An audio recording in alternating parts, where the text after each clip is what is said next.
Hello, you're watching news from Kazakhstan. It is Saturday, November 17th. I am Nurbek Savitahunov. These are the headlines. Out of sight, Rukhpentil Club activists offered to dismantle all Soviet-era monuments and get rid of symbols of the communist past. Leaders' advice. President advises Jasotan Youth Wing to learn 3 languages, acquire technical skills, and not to wear the hijab. Feathery colleague, a parrot as a comedy show host. 7th grader from Simei creates a popular program on the internet.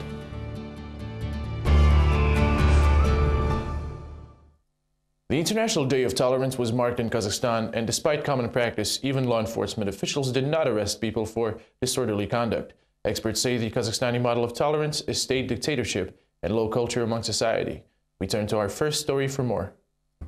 On the International Day of Tolerance, Tukbalat Isaganov went out to the capital monuments in an attempt to bring the judicial system to justice by making a public statement. Surprisingly enough, the police and prosecution attorneys suspended their harassment activities towards Tukbalat for 1 day, thus demonstrating the Kazakhstan tolerance model in action. Kazakh choreographer Duisenbek Nakipov learned a lot about tolerance and its faces through the years of studying ballet in Moscow. Greed is intolerant, and so are cruelty and egoism. One needs to take a selective approach to put up with total permissiveness. Homosexuals, child molesters, and rapists go against human nature. They must not have official standing in our society. The president of Kazakhstan often emphasizes tolerance as the key principle of the national policy. However, the appeals for mutual tolerance sometimes sound like marching orders. The public figure Mukhtar Tayjan has his own opinion on social lenience. We have all become cowards trained to be tolerant, but that so-called tolerance in fact stands for submissiveness. One must not get inured to anything. According to experts, the double standards of forbearance have become the norm in Kazakhstan society. Meanwhile, the government has established a so-to-say dictatorship of tolerance.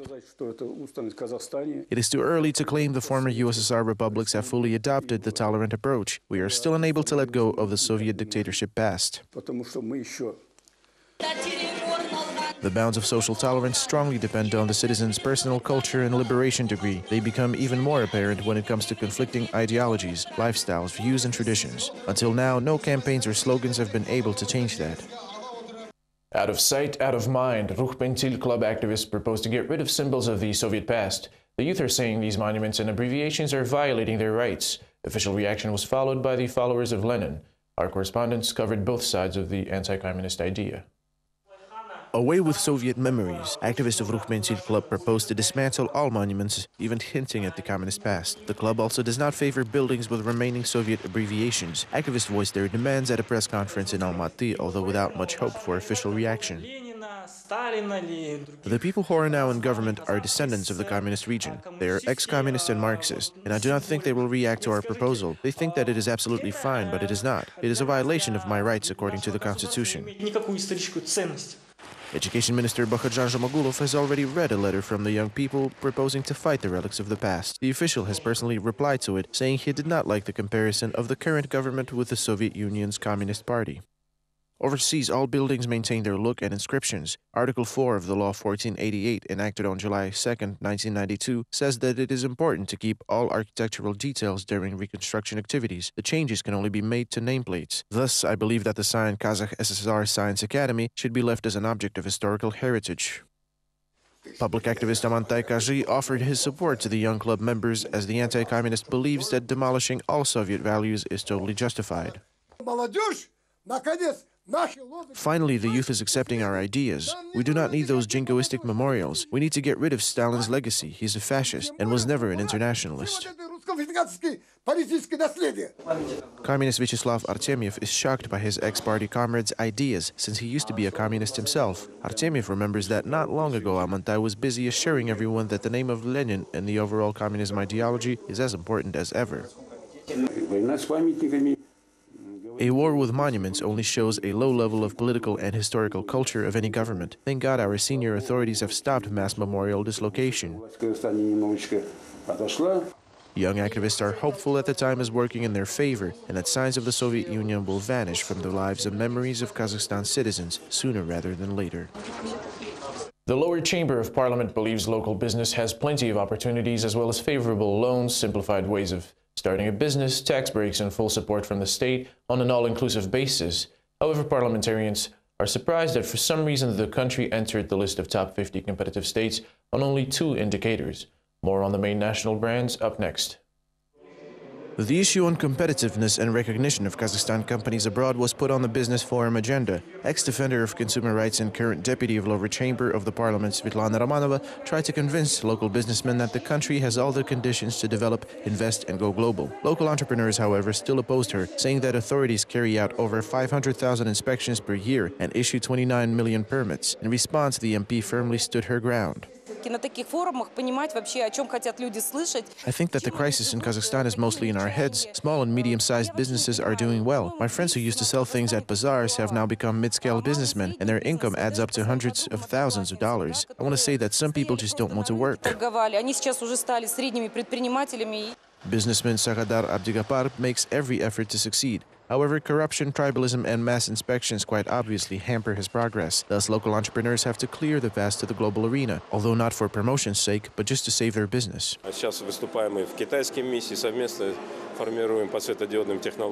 Foreign countries propose a better business environment. We are currently conducting joint business with Shanghai and Latin America on developing photodiode technologies. Unfortunately, the local investors are less interested in our innovative product. The current buying and reselling system has a devastating impact on business development in the country. Comedian Khairat Adilgerey can hardly remember what Kazakh business is famous for overseas. This issue is quite serious to tell jokes about. Thus, he has to use black humor, mentioning kaymak, ayran, and camel milk. If you want to have an iPhone, buy Turkish furniture, or drive foreign cars, you need to work. Everything has been invented already. Why manufacture something that is already on the market? While at the Business Forum, the MPs were also given hints to take better care of popular local brands. It appears that even recognized products are not in demand within the country, not to mention foreign markets, where Kazakhstan is recognized mostly for national cuisine, Medeo Mountain Valley, and oil. Sleep less and eat more seafood. Japanese medical specialists advise Kazakhstanis on how to extend the lives of the population.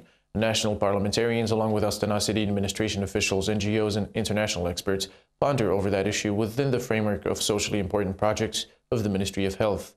Find out if these experts came to any sensational conclusions up next. A physician from Japan, a country famous for long lifespans, recommends Kazakhstan citizens to reduce hours of sleep and consume more seafood. Just recently, the president noted this fact after the speech of the head of Kazakh Statistical Agency. People of Kazakhstan should eat more seafood, especially those who live in Astana, which has very cold weather and it is hard to find fresh fish. Scientists of the Life Center at Nazarbayev University also recommend healthy nutrition. A little less than a month ago, they presented a yogurt-based drink, nar, the main ingredients of which are fermented mare and camel milk. It is a complex mixture of beneficial microorganisms, which we extract from fermented camel and mare milk and yogurt.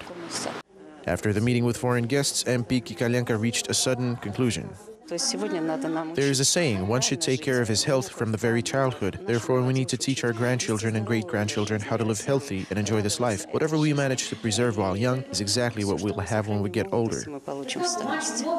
Apparently, the MP understands that seafood isn't part of consumer basket for the majority of people in Kazakhstan. Besides, there is no sea in Kazakhstan. At the same time, the potion of life made of fermented mare and camel's milk is also yet to be introduced for mass production. The spearhead of the search for the elixir of youth, President Nazarbayev passed on instructions to the younger generation on Friday, November 16th. The youth wing Jasotan held a session in Astana, and among the national leaders' tips were trilingual education, leaning on technical education while choosing a profession, and rejecting Arab headgear. Nazarbayev also promised to help students get employed and even revive the age-old tradition of youth construction.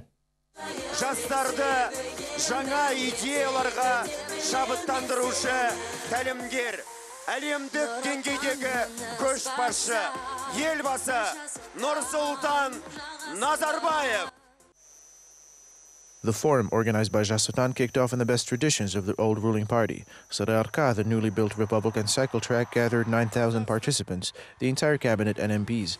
In other words, the elite. Young delegates seemed to be especially excited. Вы знаете, я сейчас немного волнуюсь, потому как выступаю перед многотысячной аудиторией. I am a little nervous to speak in front of an audience of thousands. In fact, I realize that my students will also be watching it on the internet. They know that I will be speaking in front of the president. They asked me to pass on their regards to our national leader from the Shakhovskaya school. Обязательно передайте привет нашему Ельбасе от учеников Шаховской школы. This young lady has been delegated to the village of North Kazakhstan region as a biology teacher. She's indeed grateful to the president for their initiated project. Nursultan Abishulu Nazarbayev қатысып отыр. In any case, Nursultan Nazarbayev is undoubtedly the main attraction of all similar events.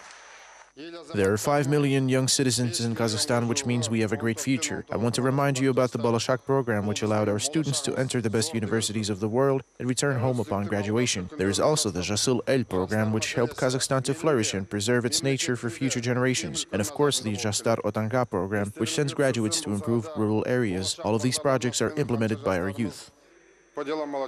This, however, is hardly news to the candidates pool of the president's party, while the older generation of politicians believe they are actually directing the younger people along the proper path. When saying that we are Sunni Muslims, we should not let the country fall into the dark ages. We support the future of all Muslims. We respect and honor everybody, yet we should not be covering our heads with Arabic clothing and allow our women to live like it's the Middle Ages. I support other Muslims. Seemingly, there was no apparent reason for the president to be worried. European dress code, youth enthusiasm, and public information support provided the show for the audience. On to other news. Yet another exposure of Atara regional authorities. The detention of people from Bergeris Kaliyev's team is continuing. As was stated on Friday by the main anti-corruption agency of the country, the head of the Power Supply and Public Utilities Administration was placed under arrest. Kinzhebekov is charged with complicity in embezzling over $20 million in budget funds allocated for the construction of Atarau do Sor Maquet water pipeline. He was not the first government official arrested during the past 3 weeks. On November 1st, the Atarau construction department head was detained in suspicion of accomplice to embezzle $1.5 million allotted for the construction of water sewage treatment facilities, along with the management of the Regional Housing and Utilities Services and Asia Market LLP. Meanwhile, executives of 6 contracting companies were put on a wanted list. Таким образом, на сегодняшний день расследуется 31 уголовное дело. Currently, 31 criminal cases have been instituted over corruption crimes committed by executive officials of the Atarau Regional Administration, resulting in infliction of financial damage to the state to the amount of $22.6 million. At this point, 9 defendants have been taken to custody, 3 have been subjected to restrictions, and 11 placed on the wanted list. Трое находятся под домашним арестом, 11 человек объявлены в розыск. Meanwhile, Astana City administration listened to the opinion of political parties and civil sector representatives on the latest article by President Nazarbayev, Social Modernization, 20 Steps to the Society of Universal Labor. Instead of having a constructive dialogue, the organizers had to face criticism towards the author of the article published 4 months ago. It seems that the topic of discussion has not caused serious interest on the part of the metropolitan public. Out of 150 declared experts, only 1/4 showed up at the meeting. But even those who have accepted the invitation were rather skeptical about the president's idea about the Society of Universal Labor.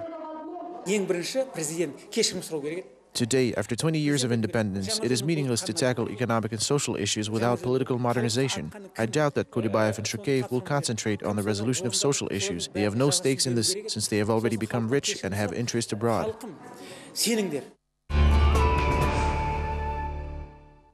The state is actively advertising its housing projects among the population. However, the number of new tenants is not increasing. The Affordable Housing 2020 program was discussed in Almaty, with more skeptics than optimists in attendance. More in the next report. Karlagashka Durkhanova was one of the first to receive an apartment in one of Almaty's districts. The school where she works was built as part of the program 100 Schools and 100 Hospitals, and the housing was part of the installment plan. The next 5 years, the woman will pay $230 every month to purchase the flat. My husband and I work at school, where we make $450 and $400 respectively. Since we have stable income, it is not hard to cover $230 a month. If we had lived in a rented apartment, we would pay more. There were several similar affordable housing programs initiated by the state in the past. The latest, called Affordable Housing 2020, was launched last July. Board chairman of the Samruk Kazanov Fund flew from Astana to Almaty to talk about the project. At the debate club, Cyprus Bolat Palambetov said it will cover 9 areas.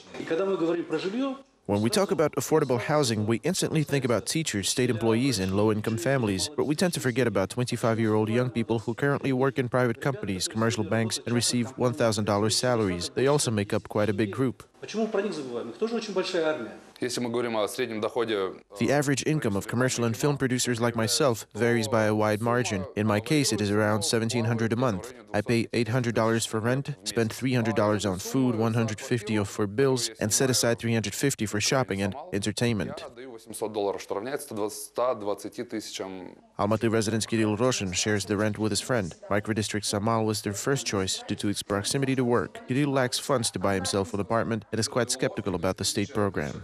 Ну, существует такая шутка, бытует. There is a joke that instead of getting a killer mortgage deal for 25 years, it is easier to steal money for the apartment and get a term of just 7 years. The benefit is quite obvious. 7 years and the apartment is yours, and you don't have to spend a quarter of a century working for it. 7 лет, но у тебя будет квартира.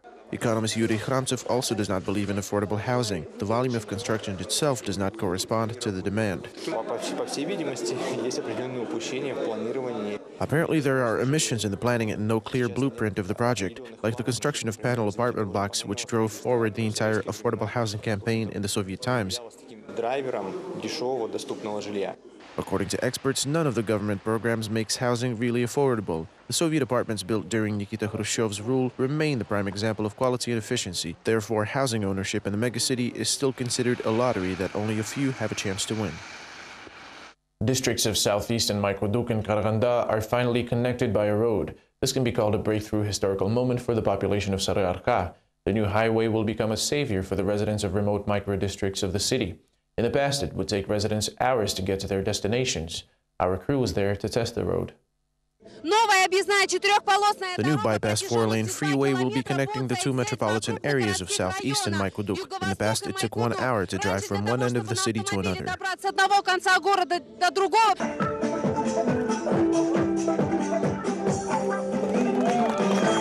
Karaganda and its residents are celebrating the new connection. Representatives of local administration, investors, and contractors all attended the opening ceremony, while local press was given the honors of becoming one of the first passengers to test the new freeway on an intercity bus.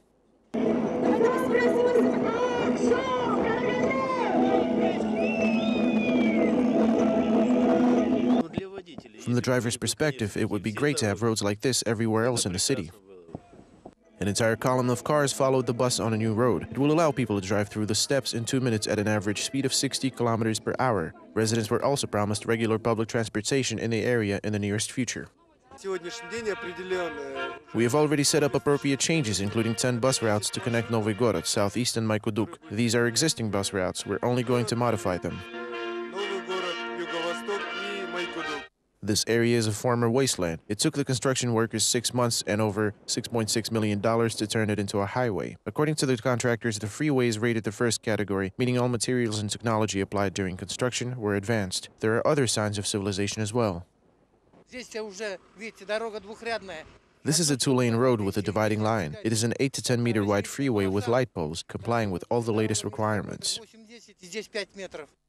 The new freeway in Karaganda came under the number 725, but the head of local housing services and public utilities could not say how many of these 725 roads actually require urgent repairs. Luckily, the contractors who worked on the fresh freeway claim it will serve its purpose for decades.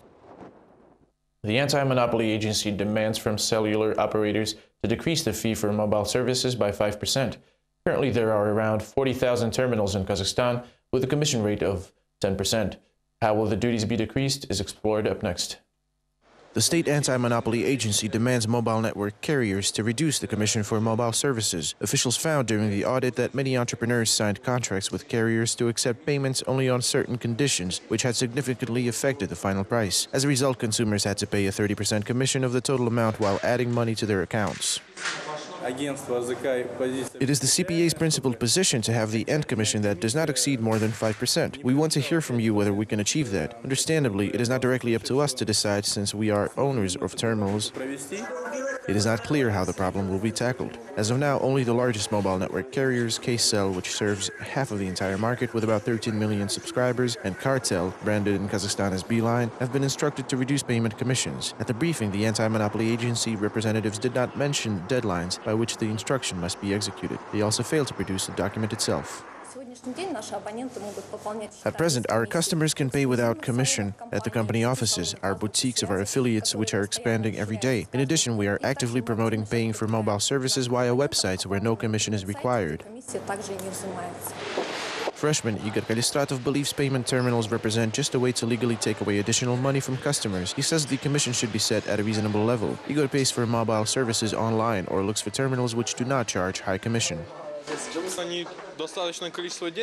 They make enough money on these transactions and charge large commissions for payments. Some terminals charge 3 cents, which I choose to pay for mobile services. But most consumers do not even think about who pockets the commission and what they're being charged for. In any case, the fine for violation of the instruction was revealed to be up to $650,000 for mid-scale businesses and all the way up to $2.5 million for large companies. Sixth grader from Semey, Yevgeny Nazirov, is filming his own comedy show. He uploads his videos on the internet as many other professional video bloggers. The young filmmaker already has several seasons of videos in the popular show Bird's Brains. Details up next. Какие дела, народ? Я тут недавно видео нашел. Похоже, петушиный Дарт Вейдер принял свой последний Parrot бой. Stepanich has made it through quite a few seasons of an unusual one-bird talk show sharing his thoughts and discoveries. The Birdie Talk is translated to human language by the young creator and director of the video blog Zhenya Nazirov, who takes his work very seriously. Преимущественно Video blogs usually feature humans as key figures and subjects. I love animals so much that I decided to move away from the people's reality and go for creating an animal blog instead. героями были тоже люди. Nazirov's Parrot Stepanich endorsed the owner's initiative with great enthusiasm. Вот место, откуда наш That is where the bird broadcasts live on the internet. He loves me as his friend and master. Despite each play getting thousands of views, Nazirov takes a philosophical approach to his popularity. Это шоу мне очень понравилось, оно смешное. I really enjoyed the show. It's very funny and well edited. I'd hardly be able to do something like that by myself. Так все смонтировано. The viewers enjoy the outcome, while only Nazirov's mother sees the seamy side of the production process. Вообще самое, я поняла, сложное The most difficult and intriguing part of the process was mastering the sound and video editing programs. This took him quite a bit of time, but when he was finally inspired by the concept of his show, the process turned out to be a joyful venture. He started making one show after another. Над ними он сидел дольше всего. The most difficult and intriguing part of the process was mastering the sound and video editing programs. This took him quite a bit of time, but when he was finally inspired by the concept of his show, the process turned out to be a joyful venture. He started making one show after another. The secrets of successful marriage were revealed recently in Astana at the special training. Most of the participants are Muslims. According to psychologist Anna Kudyarova, stereotypes prevent them from finding a soulmate. According to the expert, the first thing they should do is to use all the opportunities for dating, from websites to marriage agencies. The expert claims that they should also try to be open and show their personality. At the same time, the girls should also remember that character should be supplemented by good character and appearance. You need to present and promote yourself in order for a man to get to like you. As Olshaz Suleimanov said once, you need to praise the prairie without humiliating the mountains. You need to make yourself better. What else does one pay attention to? It was reported at the session that according to statistics, there are 5 women per each man in Kazakhstan. However, certain religious representatives do not take this as a valid argument. Yahya Ismailov, a mosque imam, is against the idea of young Kazakh girls turning to matchmakers and attending special trainings. He says that if girls are destined to get married, they will most definitely meet their better half anyway. If the marriage is according to laws of Sharia, we will support it. As for Western tricks like matchmaking or marriage agencies, we the Muslims do not approve of it.